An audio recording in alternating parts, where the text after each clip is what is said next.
يقول شرف أولاد بالسباع لا يمترى فيه ما هم من الدعاوى، ومعروف عنه من القرن 11 والثاني عشر ظهر الكذب في الأنساب وكثر الدعاوى الشرف. أولاد بالسباع الحمد لله شرفهم من ساعة عادوا قبيلة معروف عنهم من الشرفاء الأدارس، وهذا الشهدوا لهم به جميع علماء موريتانيا. علماء المغرب قاع خليهم بهم اللي هم قاع أصلنا قبيلة مغربية، كما قال نقيب بنافوس مؤلف عنهم كتاب قال له قبيلة أولاد بالسباع قبيلة مغربية في صحراء موريتانيا، هم أصلا قبيلة مغربية. علماء موريتاني الذين يشار إليهم شهدوا لهم بالشرف جميعا. وقدم حد شهد بشرفهم من علماء موريتاني محمد والمختار والأعمش المتوفى 1107، متوفي 1107 يعني توفى مطلع القرن 12، وعالم معروف من قبيلة دوالي. والشهد كذلك بشرفهم الشيخ محمد المامي عند من جاءت نازلة قال فالتمسوها يا أولي السماع في الغر أبناء أبي السباع حمر الضباء سود اليراع السائل شرفهم الأقدم غير زائل. والشهد بشرفهم الشيخ سيدي الكبير وولوا الشيخ سيدي محمد المتوفى 1286، وهو اللي يقول في طفيل خلاقه من أولاد السباع قال له محمد رمي بن محمد الحسن يقول بشرف هذا هلال السعد قد طلع. الطفيل هذا طبعا هو من أهل مرابط مكة ومعروف عن بني حسان، عندهم ذيك النسبة اللي عنهم من جعفر بن أبي طالب. يقول بشرف هذا هلال السعد قد طلع من هاشم في السماء المجد مرتفعا جعفر وعلي أصل عنصره مقابل الطرفين الأشرفين معا وجده من علي نجله حسن من بضعة المصطفى خير النساء جمعا وجده منه إدريس لطاعته دعا فلباه أهل الغرب حين دعا كذا الذي لم يدع في أرض خلوته إلا أتى طائعا ليثا ولا سبعا اللي هو عامل بالسباع. كذا المرابط اللي هو مرابط مكة، كذا المرابط من يأوي بمنزله ستا ويحضر في أم القرى الجمعة فإن يكن جامعا اشتات كل علا فإنه ليس بدعا بالذي جمع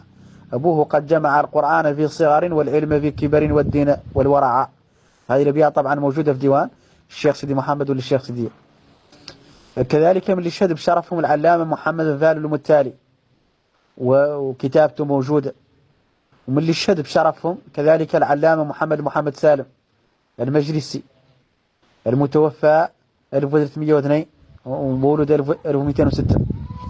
محمد سالم ولي المجلسي اللي من أعلم أهل زمانه يقول في كتب الريان في تفسير القرآن والنار جاري على صح البخاري ولوامع الدرر في هتك أستار المختصر أنه الشريف من الأم. وولو عبد القادر المحمد هو اللي يقول ابن الشريفة شريف وولد أولاده هم شرفاء طول الأبد وجاز أن يدعى الشريف ويجيب داعيه بذاك إن شاء المجيب إن لم يكن السبطان نال الشرفاء إلا بفاطمة بنت المصطفى ولو تتبعت لكم ما استشهدا به لأفردت له مجلدا من الأحاديث مع الآيات ومن نتائج المقدمات. والشيخ سعد بوه للشيخ محمد فاضل معروف عنه هو اللي مؤلف كتابه المشهور تقريض الأسماع في الذب عن أبناء السباع، وهو اللي يقول حي الأماجد من آل السباع ولا تجهل فضائلهم فإنهم فضلاء ومنعة الجار من ينزل بساحتهم يأمن فلا يختشي ظلما ولا وجلا دلت مزاياهم العليا على شرف عال صحيح إلى بيت الرسول على إلى أن يقول هذا وموجبه لا زال قدركم على السماء صاعدا وبالمعالي على لا شك أنكم أبناء فاطمة بنت الرسول الكريم الخاتم الرسل. هذا اللي هو الشيخ سعد بوه. وكذلك محمد والمحمد العلوي اللي معروف على أنه قاع ما أطول عمره متوفي 1277 يقول إذا ما الهوى بين الهواجس قاسم واشكوم طال الهم من أم قاسم أبيت قاسي الهم والناس نوم وما من يقاسي الهم ليلا بنائم تراءت لنا يوم النوى وتمايلت كغصن على حقف النوى المتراكم فبين أناجيها وطرفي وطرفها على حالة ما بين الساجن والساجم وتسمعني ألحان قول مرخم فتجلو هموم النفس عن كل هائم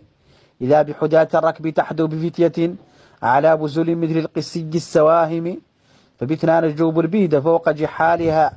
إلى عصبة الأخيار من آل هاشم، إلى حيث يلفى الحلم والعلم والندى وحوز المعالي واجتناب المآثم، إلى حيث تلفى كتب شتى معدة لتدريس أقوال الإمام ابن قاسم واشهب واللخمي وابن بزيزة ويونس وابن الماجشون والسالم، بني خير خلق الله أبناء بالسبا، عما في الورى شبه لكم في المكارم، فأنتم أولو الرايات عند لظى الوغى، وأنتم أوان السلم أهل العمائم، حميتم زور الأرض طرا بضربكم رقاب الأعادي بالسيوف الصوارم، أتتكم بغاة الأرض تهدي هداتها قبائل من أعرابها والأعاجم، فراحت بحمد الله لحما ممزقا وراحت بنصر الله أبناء فاطم. والقصيدة مشهورة. وكذلك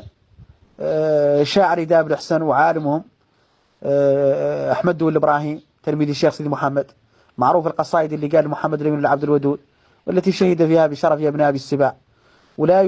لا توجد قبيلة من قبائل الزوايا في منطقة القبلة إلا وفيها عالم أو صالح يشهد بشرف أبناء بالسباع. محمد سالم العدد رحمة الله عليه هو اللي يقول شرف أولاد أبي السباع منكره إما قليل باعي،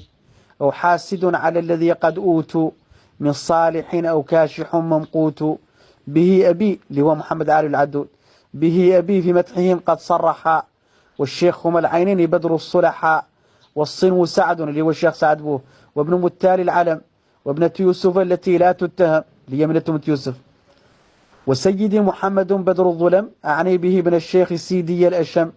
كما به أذاع في المجامع شيخ الهدى مؤلف اللوامع اللي هو محمد سالم، ونجله مؤلف الثمان، ما الشك بعد الحجج الثمان.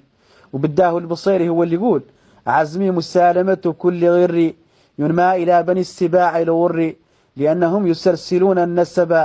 إلى النبي الهاشمي المجتبى، والناس في أنسابهم مصدقون مهملة عمومها عنهم يكون، وذاك الشامل لدعوى الشرف إن كنت ممن حكم ذا لم يعرف، مع حيازة كحوز الملك، وذا عن الإمام جمع يحكي اللي هو مالك رحمه الله. قال مالك إن من حاز الشرف حوز الأملاك صدق فيه. وينبغي تقييده قال التتى بغير دعوى شرف، لكن أتى حمل لذا على الذي لم يعرف هو ولا آباؤه بالشرف، الحكم ذا ذكره الزرقاني وبالسكوت سلم البناني. نعم، مرحبا وسهلا.